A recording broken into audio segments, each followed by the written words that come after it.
The bell over the hardware store door jingled just as it swung open with a hard push. A little boy, couldn't have been older than 7, stumbled inside. His cheeks were flushed, and tears were streaked all over his face.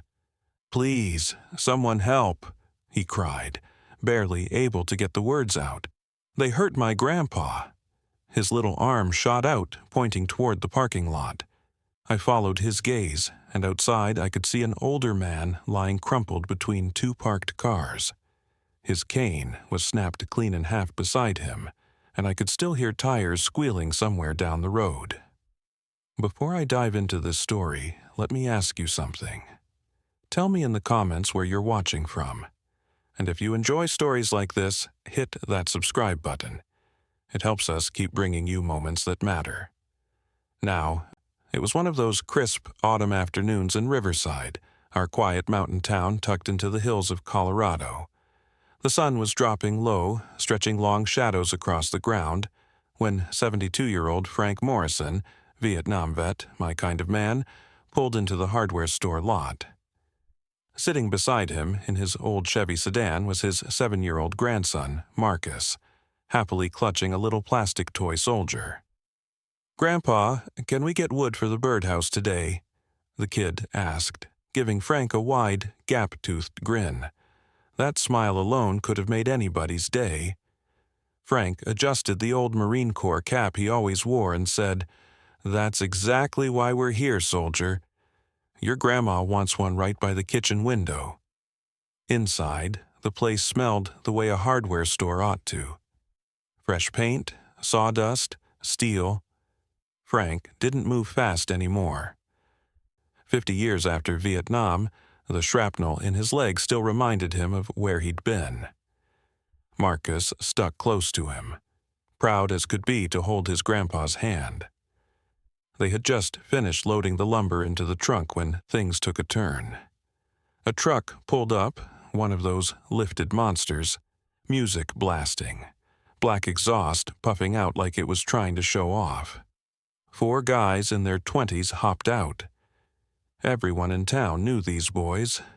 Spoiled, loud, and always looking for trouble. The kind of kids who'd never heard the word no. The one in front, Derek, swaggered out wearing fancy sunglasses and a smirk. "Hey, old-timer," he called out, "you're blocking the loading zone." Frank looked around. No painted lines, no signs, nothing. "We'll just be another minute, son," he said calmly. But Derek didn't want calm. He kicked Frank's car door so hard it left a dent. "Move it, fossil," Marcus gasped. "Don't hurt our car." One of Derek's buddies snickered. "Look at that. He's got himself a tiny little bodyguard. Cute." Frank straightened up, and even though his voice stayed steady, you could hear the steel in it. "We're almost done. No need for all this." But Derek wasn't listening. He wasn't even in the same world. He was riding high on years of privilege. His daddy owned half the town, and he'd never once paid for the things he did. "You don't tell me what to do," Derek barked. Then he shoved Frank, hard. Frank's leg buckled, and he went down between the cars. His head cracked against the pavement, and his Marine Corps cap rolled away into a muddy puddle. "Grandpa!" Marcus screamed, falling to his knees beside him. Derek's buddies howled with laughter. One even had the gall to record it. "Dude just folded like laundry," another said, kicking dirt toward Frank's face before they climbed back into the truck. "Stay down where you belong, old man," Derek shouted as they sped off in a cloud of smoke. Marcus was sobbing so hard he could barely form words. "Grandpa, please, get up." Frank's eyes fluttered open. Blood ran down from a cut above his eyebrow. "I'm okay, buddy," he whispered. "I'm okay." But he wasn't. Not even close. His ribs screamed in pain, and his pride, well, that had taken the worst hit of all. A woman rushed out of the store, phone already in her hand. "I'm calling an ambulance," she said, panic in her voice. Marcus took off running inside, still crying. "Please, somebody help! They hurt my grandpa!" Meanwhile, across town at a small garage called Iron Horse Customs, a man named Rex Chains Malone was welding a gas tank when his phone buzzed. He pushed up his mask and read the message from his wife, who worked at the hardware store. Elderly vet attacked in the lot. Thugs beat him in front of his grandson. Police say not enough evidence. Dad owns half the town. Chains's jaw clenched. He was a two-tour Iraq vet himself, and he knew exactly what it meant when someone disrespected an old soldier. He stepped outside where 6 Hells Angels brothers were tuning their bikes. "We got a situation," he said quietly, and within 15 minutes they had everything they needed to know. Frank Morrison, Vietnam vet, attacked by Derek Polson, the same Derek who always skated by because his father greased every wheel in town. 2 DUIs, an assault charge, all magically handled. Chains made call after call, and pretty soon the sound started. At first it was faint, just a low rumble, but then it grew. One engine, then another, then a whole wave. By sunset, thunder rolled into Riverside. The Hells Angels were on the move. At Riverside Community Hospital, Frank sat on an exam table while a nurse cleaned his wounds. Marcus clung to his grandpa's sleeve like he was afraid he'd disappear. "You're going to need stitches," the nurse said softly, "and we should keep you overnight." That was quite a fall. "It wasn't a fall," Frank murmured, "but it won't matter. Nothing'll happen to those boys." He'd already seen the hospital administrator, who tried to look sympathetic but couldn't hide the fear behind his eyes. Everyone knew the Polson name. Marcus looked up at his grandpa, eyes still swollen from crying.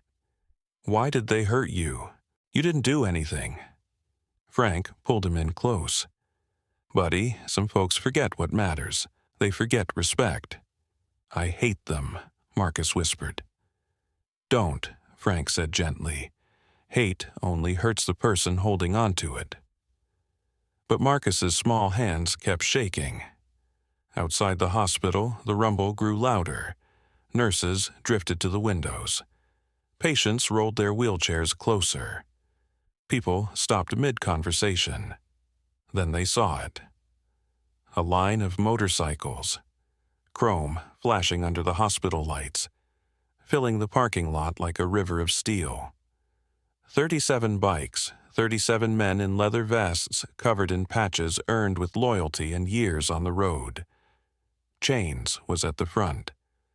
He swung off his bike and walked through the emergency room doors, his boots echoing across the linoleum. And that's where everything changed. "I'm here to see Frank Morrison," Chains told the receptionist as he walked up to the counter. She blinked, clearly intimidated but also curious. "Are you family?" Chains just gave her a small nod. "We're all family. Tell him the brothers are here." Frank heard them before he saw them. The steady rhythm of leather boots moving together, a sound you don't forget once you've lived around bikers or soldiers. When Chains stepped into the doorway, Frank's eyes widened. "Who are you?" he asked. Chains slipped off his sunglasses. "Name's Chains. I'm a brother. Iraq, 007 and 09. I heard what happened to you today, Marine." Frank swallowed hard. "It's nothing. I'll be fine." "With all due respect, sir?" Chains said, his voice low and steady. "It ain't nothing." Then he crouched down next to Marcus so they were eye level. "Hey there. Little man, you hanging in there?" Marcus sniffed, wiping his runny nose. "Yeah." "You were brave today," Chains told him. "You stayed with your grandpa. You tried to protect him. That's what real men do." Marcus's chin started to tremble. "But I couldn't stop them." "Neither could anybody else in that parking lot," Chains said gently. "But that's about to change. See, we take care of our own. And whether your grandpa knows it or not, he's one of us. Any man who served this country is a brother. And any man who gets hurt while protecting his family deserves protection back." Frank shook his head. "You don't need to get involved. The Polsons, they own this town. You boys will just make trouble for yourselves." Chains stood, his expression turning sharp as a blade. "Trouble's already been made, sir. We're just here to balance the scales." He turned to the nurse. "When can he leave?" "Tomorrow morning, once the doctor clears him." "Good." Chains gave Frank a nod. "We'll be right outside. Nobody's touching you or your grandson tonight. You have my word." And he meant it. 6 bikers rotated shifts outside Frank's room all night. They didn't make noise, didn't cause a scene. They just existed like a quiet wall of muscle and loyalty. Nurses brought them coffee. Marcus finally slept, knowing Grandpa was safe. The next morning, across town, Derek Polson woke up in his father's mansion nursing a hangover. He snorted as he scrolled through his phone, watching the video of Frank hitting the ground. "Old man gets wrecked," the caption said. Already 200 likes. Downstairs, his father, Richard Polson, sat at the breakfast table with the newspaper. "What's so funny?" he asked. "Nothing," Derek muttered, flipping his phone face down. But Richard already knew small towns have big mouths. He folded his newspaper slowly. His face had gone hard. "You put your hands on a veteran?" Derek shrugged. "He was in my way." "You're an idiot," Richard told him. "But you're my idiot. I'll handle it." And he did what he always did, picked up the phone. One call to the police chief, another to his lawyer. By noon, the official report would read that Frank Morrison simply slipped. No charges, no wrongdoing, no video, at least no video they knew about. Because from across the street the brothers had seen everything. Frank was discharged at 9 a.m. Marcus held tightly to his hand as they made their way to the parking lot. A hospital attendant had brought around Frank's old Chevy. Standing beside it was Chains. And not just him, the whole chapter. All 37 bikes lined up in neat formation, engines rumbling softly. Frank stopped dead in his tracks. What is all this?" Chains gave him a slow grin. "Your escort home. And afterward, we're going to have a conversation with the boys who think they can lay hands on a Marine and walk off smiling." "You can't," Frank said. "The Polsons will bury you all in lawsuits." "They can try," Chains replied. "But here's what they don't get. You can buy judges, you can buy cops, but you can't buy honor. And you damn sure can't buy the respect of 37 men who've lived by a code longer than those spoiled kids have been breathing." Marcus tugged gently at Chains' vest. "Are you going to hurt them?" Chains knelt again, meeting his eyes. "No, little man. We don't hurt people just for the sake of hurting them. We're going to teach them something their parents should have taught them years ago, that actions have consequences. That respect ain't optional, and that some men still stand up when everyone else looks away." The convoy rolled through the riverside like a moving wall of thunder. People stepped out onto porches. Storefront doors opened. Strangers gave thumbs up. Employees at the hardware store actually came out and clapped as the bikes went roaring by. They escorted Frank all the way home. His wife, Dorothy, was on the porch waiting, eyes wet with tears. She'd heard the whole story before he even pulled up. "Frank," she whispered, rushing toward him and wrapping her arms around him tight. Chains stepped forward respectfully. "Ma'am, your husband's a good man. What happened yesterday won't happen again. You have our word." Dorothy looked at the line of bikers. Weathered faces, steady eyes, men who looked like they'd lived 100 stories each. "Thank you," she breathed. "Thank you for caring." "We take care of our own," Janes said. That afternoon, while Frank rested and Dorothy fussed over him like any loving wife would, the Hells Angels got to work. Not at the Polson mansion, not yet. First, they went back to the hardware store and collected the security footage the owner had been too afraid to hand over. Then, they visited the hospital and secured the medical report documenting every injury Frank had. Then, they went door to door to 3 witnesses who'd been too intimidated to speak up the day before. By evening, they had everything. Janes called a friend, Sarah Chen, a lawyer known for going after families who thought they were untouchable. She listened to the whole story, watched the video, and smiled. "I'll file charges tomorrow," she said. "Assault, battery, destruction of property. And I'll make sure the media gets a copy. The Polsons can't bury this if the whole state is watching." But Janes wasn't done. Legal justice was one thing. Moral justice was another. Some lessons only sink in when delivered in a language bullies understand. Derek's favorite spot was a bar called The Summit, a pretentious place where drinks were overpriced and everybody pretended they were more important than they actually were. That night, Derek and his buddies were there, celebrating the fact that they thought they'd gotten away with it. The video had been scrubbed from social media, but they'd saved copies for laughs. "To 2 old men who can't take a push," Derek laughed, raising his glass. Then the bar went silent. Not because of Derek, but because of the sound outside. A low, building thunder. 37 motorcycles rolled into the parking lot and lined up in perfect formation. The riders climbed off their bikes one by one, slow and deliberate. And the whole bar knew something was about to change. They didn't rush inside. They didn't have to. Men like them never needed to prove anything with speed. They made their point by simply being there. Janes walked in first, calm as a man who already knew the outcome. The bartender's eyes went wide, and his hand darted toward the phone, but Janes lifted a steady palm. "We're not here to start trouble," he said. "We're here to have a conversation." Derek's face drained of all color the moment he recognized Janes from the hospital hallway. "What do you want?" he stammered. "You know exactly what we want," Janes replied quietly. "We want you to understand what you did." And just like that, Derek's fake confidence snapped back on like a cheap mask.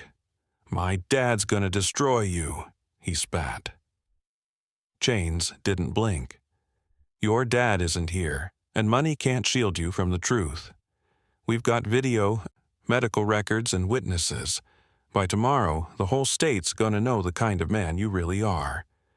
They'll see you shove a 72-year-old veteran to the ground and laugh while he bleeds." Derek's friends began inching toward the back doors, but at each exit stood a biker, silent, still, not threatening, just present. A wall of consequence. Janes stepped closer. "You think you're tough?" he continued.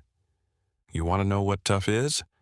Tough is Frank Morrison taking shrapnel in Vietnam and still coming home to build a life. Tough is waking up every day with a leg that screams in pain, but still working, still loving, still serving. Tough is that little boy watching his hero fall and still having the guts to run inside and call for help." Jane's voice hardened like steel cooling in water. "You're not tough, Derek. You're a coward who picks on people who can't fight back, and every coward eventually runs into someone who won't let them get away with it." Derek tried to hold on to the sneer stretching across his face. "So what? You gonna beat me up? That'll really prove something." "No," Janes said. "We're not laying a hand on you. We don't need to." He took out his phone and held up the video. The sound of Frank hitting the pavement echoed through the bar like a slap. "Tomorrow morning, you're going to walk into the police station and confess. You're going to apologize to Frank and his family, and you're going to accept whatever comes next." Derek barked a laugh, but it was hollow, shaky. Why would I do that? Chains tilted the screen so Derek couldn't look away. Because if you don't, this goes viral. And I mean viral. Your face, your name, your father's name, everywhere. National news, social media, TV, and trust me, kid, your daddy's business partners aren't gonna like being tied to the poster child for spoiled brats who beat up veterans. Derek's expression crumbled like wet plaster. You can't do that. We can, Chains said, and we will, unless you choose to do what's right. Be a man and face the music, or keep hiding behind Daddy and become a nationwide embarrassment. Your call. The bar went dead quiet except for the soft hum of the jukebox. Derek looked at his friends. They stared at the floor. He looked at the doors, blocked. He looked at Chains, and saw something he'd never stood in front of before. A man with unshakable conviction. I need to think about it, he muttered. You've got until noon tomorrow, Chains said. After that, we make our own justice. The bikers walked out exactly the way they'd come in. Slow, calm, controlled. Their engines rolled into the night like distant thunder, promising a storm. Derek didn't sleep a minute that night. He knew his father could bury any court case, sure, but reputation? Public shame? No one, not even Richard Polson, could stop that. The Polson empire ran on image and connections, and one viral clip could topple all of it. At 8 the next morning, Derek called his father. Dad, we need to talk. Richard arrived at the mansion within the hour. Derek showed him the video, explained the ultimatum. Richard's face turned crimson, then sickly pale. They're blackmailing you, he snapped. They're giving me a choice, Derek whispered. His voice cracked. Dad, I'm tired. I'm tired of you fixing everything. I'm tired of never facing anything I've done. Richard stared at his son like he didn't recognize him. You don't understand what you're saying. I do, Derek said. For once, I really do. At 11:30 a.m., Derek Polson walked into the Riverside police station alone. No father, no lawyer, nothing but the truth he'd run from for years. I'm here to confess to assault, he told the desk sergeant. The sergeant blinked. To what? Frank Morrison, Derek said. The veteran I attacked. I'm here to turn myself in.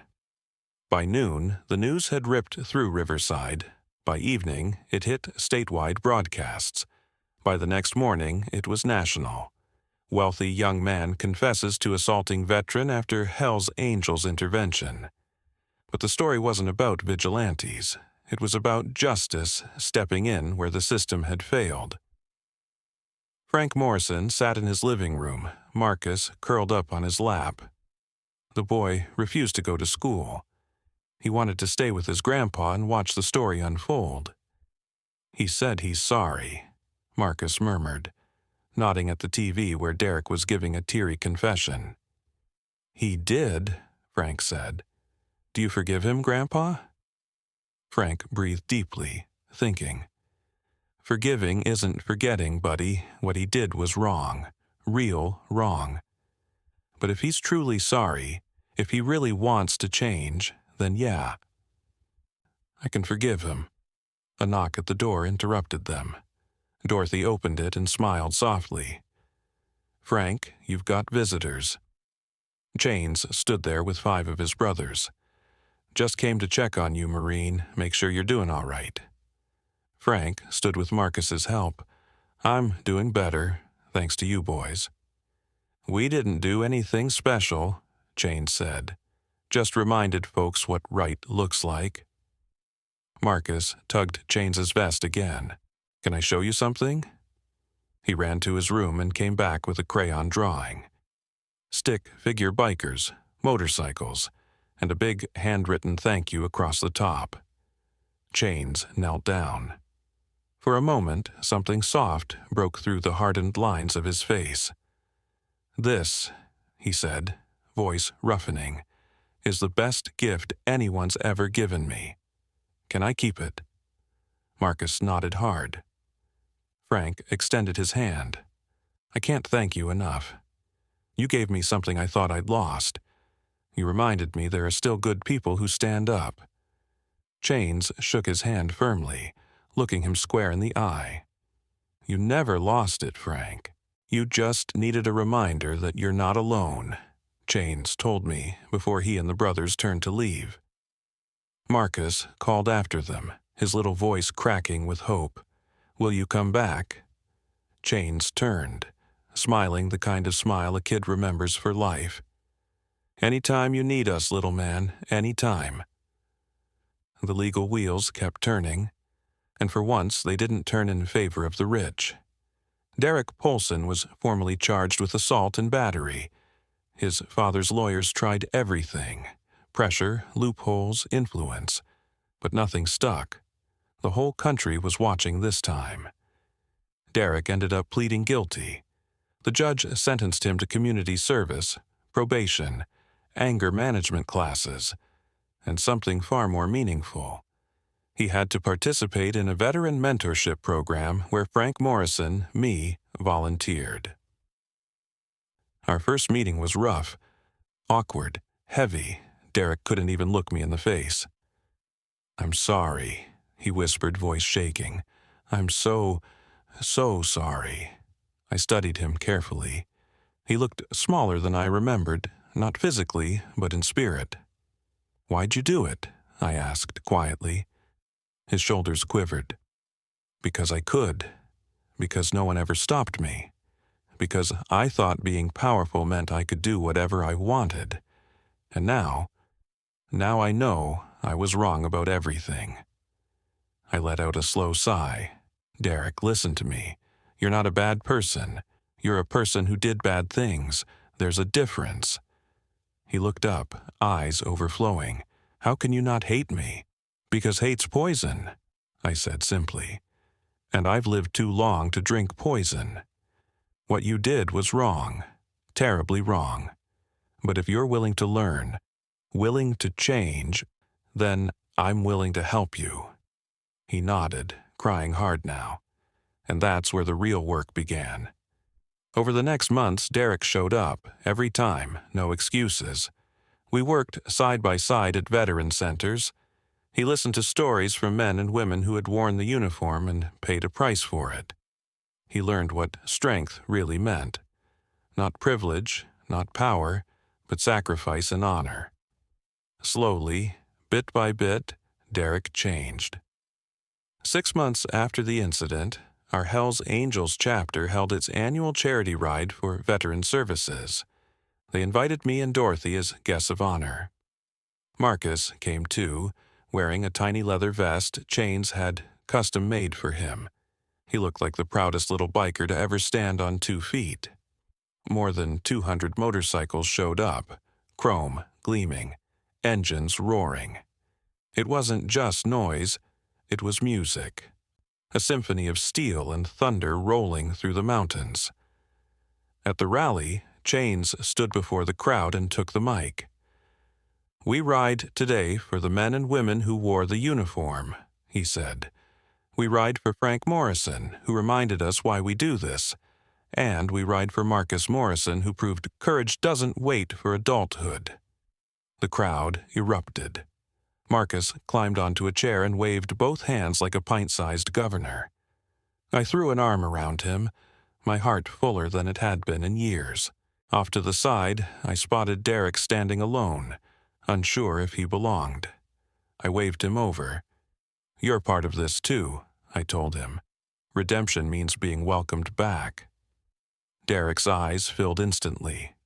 Thank you, he murmured. As the sun dipped behind the mountains, painting everything gold and purple, the riders prepared to head out.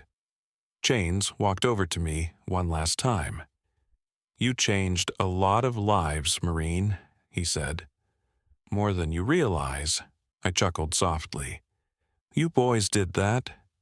No, Chains replied. You reminded us why we do what we do. You showed us that standing up for what's right never goes out of style."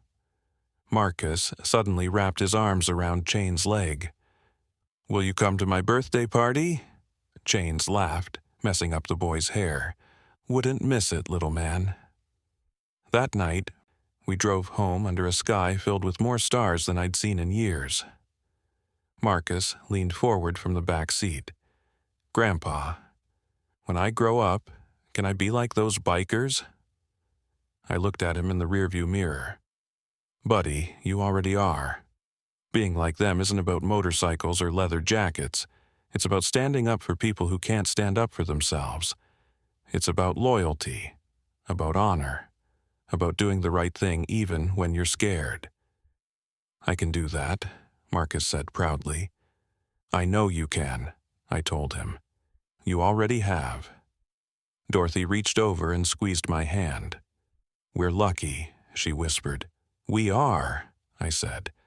"But more than that, we're surrounded by people who care, and in this world, that's everything." As we pulled into the driveway, I heard it faintly in the distance, the soft echo of motorcycles drifting through the Colorado night. The brothers were out there, watching, protecting, riding with a purpose. 3 years later, Marcus, now 10, stood beside me at my workbench in the garage. I was finally teaching him how to build those birdhouses we never got to make on that bad day long ago. "Grandpa, tell me the story again," he said. "Which one?" I teased. "The one about the day the angels came." I smiled and set down my hammer. "I've told you that story 100 times." "I know," he said, "but I like hearing it." I pulled up a stool and he climbed up beside me. "Well," I began, "it started on a day when I thought the world had forgotten what kindness looked like." Marcus listened, wide-eyed, just like always. Above us hung a framed photograph. Me, Dorothy, Marcus, and Chains, surrounded by all 37 bikers, every one of them grinning like kids who'd just saved the world. Beside it hung a special frame, Marcus's original crayon drawing, the one Chains had kept, and under that, a small plaque that read, "Honor doesn't retire. Brotherhood never ends. Stand for those who can't stand for themselves."